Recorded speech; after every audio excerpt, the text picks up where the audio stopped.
Thanks, Thank you very Annalisa. much, Fabio, for this very kind introduction. I'm not sure I am so famous. I don't want to be so famous. I just want to try to share with you this clinical and interesting question. And first of all, I think since we are in a course, one should try to frame the magnitude of the problem. So just thinking about the burden of chronic liver disease, we know that about in the world, we have about 2 million deaths per year due to chronic liver disease, which is affecting about 844 millions in the world. So it is a very, very big magnitude. Just looking at Europe, we have 29 million people affected. And if we count death due to directly the consequences of chronic liver disease, so cirrhosis and its complication, and HCC, we will come up with a number that is higher than the number of people dying for breast cancer. So it's really something very relevant in our communities.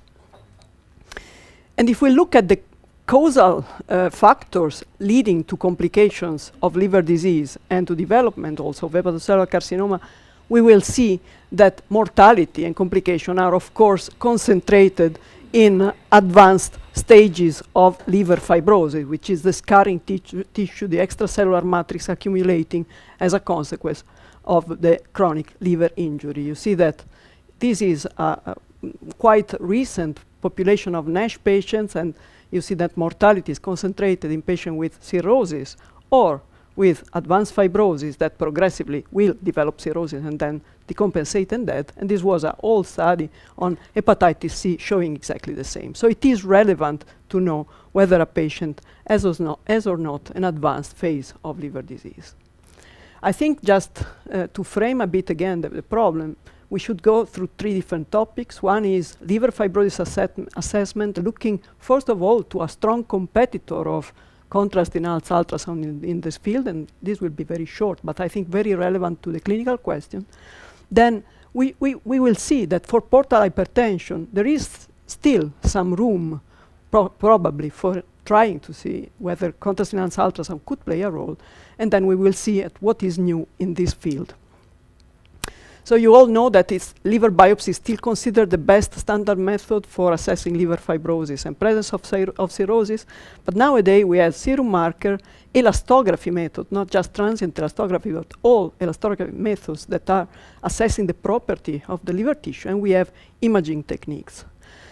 This is just to remember that nowadays ultrasound elastography techniques, and first of all transient elastography, but also newer techniques like point shear wave elastography and 2-dimensional shear wave elastography that are embedded into ultrasound machine, allow us to diagnose advanced fibrosis and cirrhosis with a very high accuracy. And in particular, if you look at cirrhosis, that is our endpoint indeed, the accuracy, or at least the discriminative capacity of elastographies to discriminate whether a patient has or not cirrhosis is extremely good. So with an area under the ROC curve of about 95%. So this is a very difficult to beat method. And I think we should keep this in mind when we show data and we think about data on CUs for assessing the presence of cirrhosis. However, we heard about this morning from the excellent presentation we had that CUS is a method that is very accurate to look at vessels. Okay, so it's a method purely for assessing vasculature. And if we think that cirrhosis is a vascular disease because it is so, well, then there could be sort of a rationale to use CUS. Cirrhosis is characterized both from an intrahepatic and extrahepatic circulation from large changes in its anatomy. We see arterialized circulation due to the presence of portosystemic shunts and hyperarterialization due to decrease of portal blood flow, presence of portosystemic collaterals in the extrahepatic circulation, and this leads to a splanchnic arterial vasodilation at the end, inducing reabsorption of sodium and water, and therefore to a hyperdynamic circulation. And of course, these intrahepatic and extrahepatic hemodynamic changes could be somehow possible to be shown by contrast-enhanced ultrasound. This was the idea of a seminal paper published many years ago by the group of Professor Albrecht. you saw it was a Lancet at that time, they looked at the so-called hepatic veins arrival time with the first generation contrast agent, and they could prove that cirrhotics had a definitely much shorter arrival of the contrast agent into the hepatic veins, so showing likely all these anatomical and hemodynamic changes in a quite easy way. And in their study, it was a pilot study, and they could just prove the concept. Later on, in more recent studies, there were some groups supporting the idea that looking with the new contrast agent generation, so in real time, the difference between the arrival in the portal vein and in the hepatic veins, you could sort of normalize the extrahepatic confusion factor or sources of heterogeneity, and then have an even more accurate parameter to show the presence of severe fibrosis and cirrhosis. And they again said that this time is dramatically shortened in patients with cirrhosis, in this case HBV related. And in this paper published in 2010, they said that this was almost a perfect method. Unfortunately, there was a large collaborative study, or fortunately, there was a large collaborative study in Europe showing that despite, of course, there is a clear trend to get to shorter hepatic transit time in more severe fibrosis and cirrhosis, the accuracy of this test is not very good, and there is a large overlap between pre-cirrhotic and cirrhotic stages. So unfortunately, this is not a test that can be easily used in clinical practice to diagnose cirrhosis. So, however, we have to remember that the consequences of cirrhosis become evident, except hepatocellular carcinoma that can be also in pre-cirrhotic stages, but the consequences leading to decompensation and death in cirrhosis are due to the onset of its main complication, which is portal hypertension. Portal pressure in cirrhosis increases due to the increase of resistance to blood flow, and progressively due to portosystemic collateral formation and other phenomena, also the increasing amount of portosystemic flow, portocollateral flow, induces a further increase in portal pressure. Several hemodynamic clinical correlation studies looking at the best standard for assessing portal pressure, that is hepatic venous pressure gradient measured invasively into the hepatic veins, show that you can consider normal portal pressure up to 5 millimeters of mercury. You define the presence of sinusoidal portal hypertension from 6 to above 6 millimeters of mercury, but the complications of the disease begin to appear when you have more or less the double of the normal pressure, which is up from 10 millimeters of mercury above. So from this threshold, we talk about clinically significant portal hypertension. And this threshold in patients with compensated liver disease is very important because it marks a difference in the natural history, and it is when the patient begins to be at risk of complications. So we should be able to diagnose this threshold. This is very important. However, there are other thresholds in this patient that are important, that have been recognized in the past. One is 12 millimeters of mercury, that is a threshold above which varices can bleed, and 16 millimeters of mercury, which is a threshold associated with a much higher mortality, even in compensated patients. So, of course, ideally we should be able to measure HVPG non-invasively, if possible, so in any moment know which is the exact value of HVPG. But if we cannot do so with non-invasive methods, we should at least be able to diagnose clinically significant portal hypertension, and ideally to know whether the patient is above 12 or above or below 16 millimeters of mercury. What do we have nowadays available? Well, again, the best method at the moment we have available is elastography. This is an important paper published about 10 years ago, comparing liver stiffness using transient elastography and HVPG measurement invasively. So this is the gold standard. And you can see that both values correlate very, very well up to 10-12 millimeters of mercury.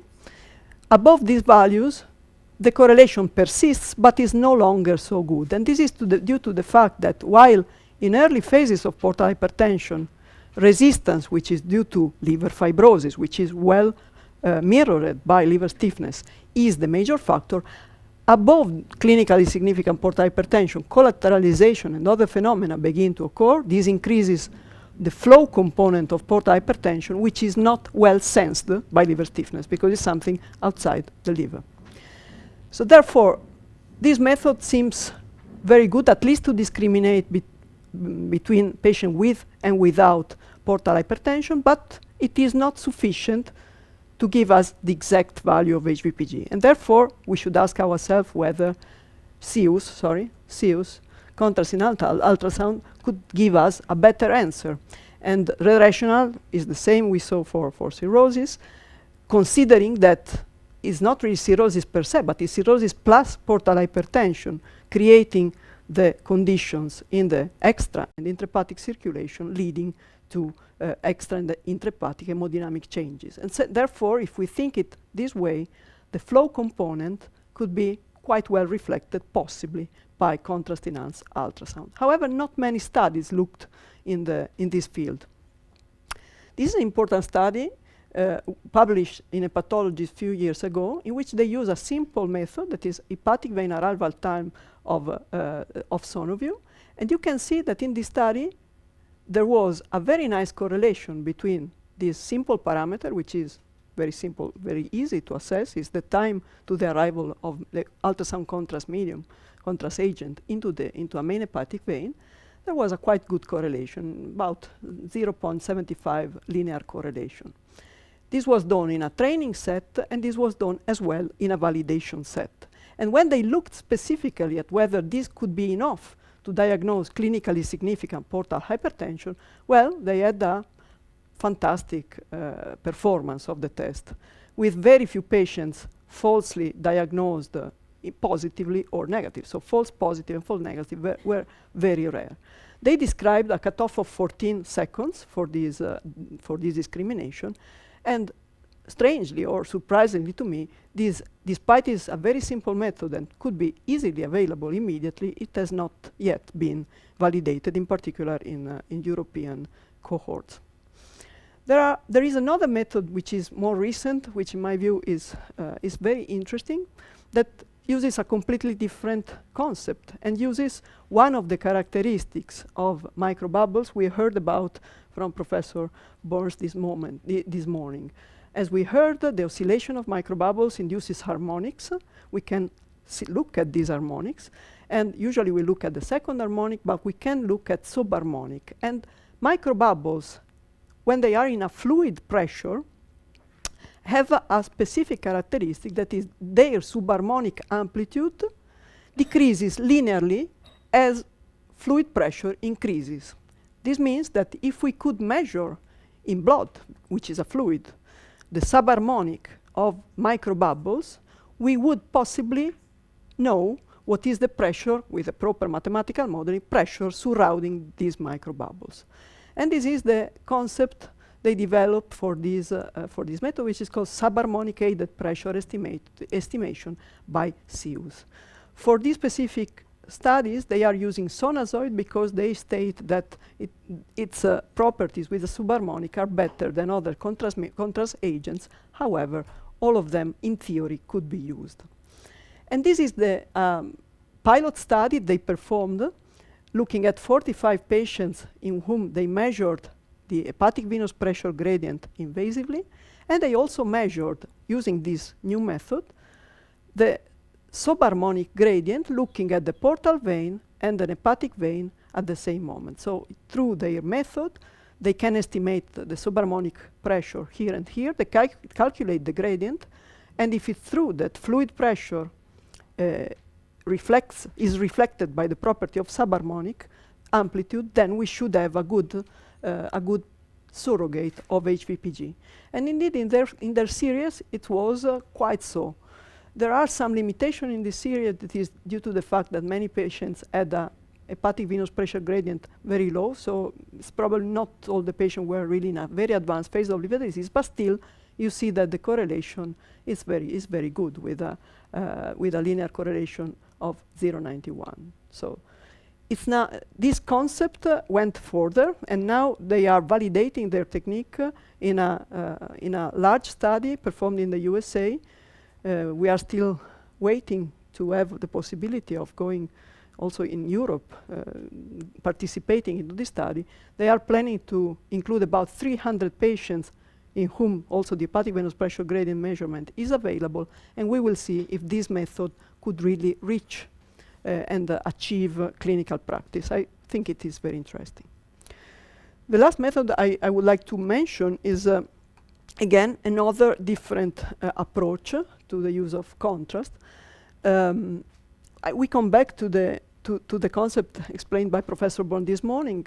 We know that in the liver, a normal liver is a very, let's say, well-structured organ with the sinusoidal network extremely well-connected and extremely well-structured, while the cirrhotic liver, due to fibrosis and due to phenomena of neoangiogenesis and shunting occurring into the liver itself, becomes very, very disordered or destructured. So, in principle, if you think about it, it should be that these anatomical changes sort of reflect the severity of the disease, and they increase the intrahepatic resistance. They are part of the increased intrahepatic resistance, and therefore in compensated patients they should sort of mirror portal pressure. So they should be a good mirror of portal pressure if we could quantify this alteration of the concept, of the structure. And some years ago we went to a concept we saw in neurosciences, for instance, that is that in computational biology there is a theory that is called graph theory that allows modeling complex networks, for instance, neuronal network or protein interaction, looking at the clustering coefficient, which is a measure of the degree of connection of the network. Of course, to do so, you need a tracer, and in neuroimaging, it can be a sort of type of tracer. For protein, it's of course another type of tracer. But if we could have a vascular tracer, then we could have probably a reconstruction of the vascular network. And we have a tracer, which is contrast, so the ultrasound contrast agents. So we thought that we could try to work on the concept of vascular connectome. And we thought that a possibility would be to use the disruption reperfusion technique, so that you have, now it's moving very, very slowly, but you already saw this morning how it works. You achieve a steady state with microbubble, you rupture the microbubble, and you look at reperfusion. What we did is then, with a sophisticated computing, we took the help, of course, of biomedical engineers, because we would never be able to do so, looking at a small area of the parenchyma, region of interest, and in several different points of the same image, looking at how reperfusion was behaving. And if you can track, and it's mathematically difficult, but if you can track each single point of many, many different points in the same image, and you reconstruct the reperfusion, then you can see how the different points are sort of interconnected. And you can calculate the so-called clustering coefficient, that is this estimation of the degree of structure, of organization of the network. And what we saw is that if you look at this clustering coefficient, control livers had a very high clustering coefficient, which is expected because sinusoids are well interconnected, while cirrhotic livers had a very, very low clustering coefficient. And if you look at the hepatic venous pressure gradient of this patient, you saw that there was a sort of progressive worsening of the clustering coefficient in a patient with portal hypertension. We did it in 15 patients, so it was really a very small pilot study, but we could derive a parameter which was predictive of portal pressure in these 15 patients, a very, very small study, that was really mirroring very well the HVPG in this non-invasive way. And we could even sort of draw what would be the aspect of the vascular connectome in this patient. So healthy subject would be like that, very, very well interconnected, and then you see that you progressively lose connection up to patient with portal hypertension that are almost non-connected. So we thought that this was an interesting idea to further work on, and we proposed to the European community a multicentric study in which Fabio Piscaglia was so kind to participate. We participated from Barcelona, and there was a bioengineering company that was working on the software of that. And the aim was to work more on this aspect and see if we could validate the previous result and obtain a robust model to predict portal hypertension.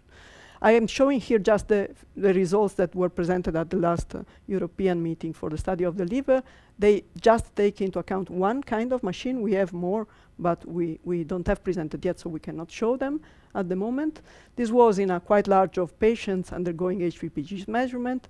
You see that the first problem is that we have a lot of non-valid estimates, in part due to motion artifacts, out-of-plane motion, but in part to factors we don't understand. We don't know exactly why the machine did not at the end give us a valid result, despite for us the contrast-enhanced ultrasound was well performed. In any case, from these 51% of patients, we could have an estimate from the software, and we saw that if we perform more than one acquisition, then the validity, or so that at least the say feasibility of the test increased. So. And as for the results, these are all the results we obtain. You see that there is a quite nice correlation again between the estimated gradient of portal pressure and the measured gradient of portal pressure, which is highly significant. Is not perfect, but is highly significant. And when we further looked at whether, according to the results, the algorithm give us as poorly reliable or highly reliable, if we sort of excluded those considered by the machine poorly reliable, and we just took those reliable or highly reliable, then we saw that the correlation with portal pressure was almost perfect, with just one patient falsely classified as not having portal hypertension while he had. Then we tried to blind validate this. This was a training set, then we blind validated it, and we obtained more or less exactly the same. You see that overall, the correlation coefficient was 0.77, and again, in a small number of patients, about 50% of those with result, well, the results were considered reliable or highly reliable in an automatic way. Again, the correlation was extremely good. When we tried to look at the relevant thresholds of gradient we discussed before, we saw that this new technique could be probably useful not just to decide whether the patient is at risk or not of complication of portal hypertension, but also to discriminate between patients above or below 12 millimeters of mercury and, to me, most importantly, 16 millimeters of mercury. This, at the moment, is an unmet need in non-invasive method assessment of portal hypertension. We did not have any useful method to state whether the patient is in a very, very high risk. And this would be, in my view, extremely useful for clinical trials, since we should target patients with a higher risk of events to try to see if a drug is efficient or not. We have a lot of problems on this method. In part, they are due to the fact that it's not always easy to collaborate with people from other fields, and we faced several problems in this sense. But there are also applicability problems we should try to solve. We have a very small rate of reliable or highly reliable results, and the calibration of this model is device dependent, so it should go device per device. So this is just, in my view, again, a proof of concept that there is information over there, but we should work on it. Just to conclude, I think contrast-enhanced ultrasound and dynamic contrast-enhanced ultrasound provide parameters that correlate with the severity of portal hypertension. The hepatic vein arrival time might be already a simple method to try in clinical practice, but we should do it also measuring at the same time liver stiffness and see if there is really an advantage of this method over the other, in my view. And the future is in trying to quantify the HVPG. Data are still preliminary, but I think these two methods we discussed, SHAPE and CLEVER method, are promising and deserve a further effort. And I hope they will solve another problem that at the moment is not solved, that is the possibility of mirroring the hemodynamic response to beta blocker that at the moment remain exclusively invasive. So this is really an exciting field for research for the next generation, I think.